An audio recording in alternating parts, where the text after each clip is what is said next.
Because we want to respond to changed files, we're going to modify the file changed event handler here.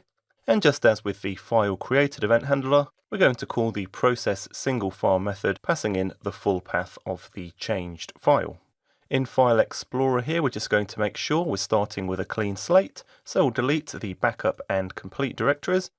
And what we want to do is have a file waiting before we start the application. So we'll copy and paste data1.txt into the input directory before we go and start the application here. So let's go and run this.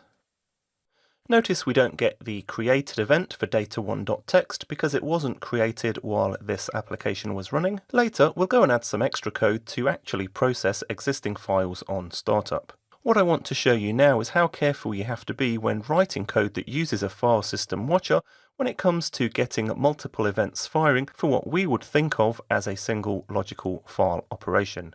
So what we're going to do is modify data1.txt once again using WordPad.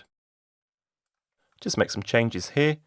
Because some applications may cause multiple changes to the file when we save them, so for example, when I save this file in just a moment, we're going to get two changed events firing.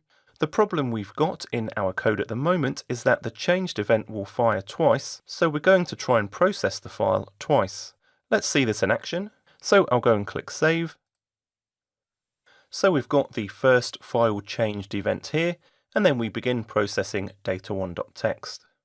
As part of the processing of data1.txt, we move it from the input directory to the processing directory here. Because when we save a file in WordPad, it creates two changed events, we've got the second changed event here, which is going to attempt to process data1.txt again, but because we've moved it to the processing directory, we can see the error message here telling us that the file does not exist.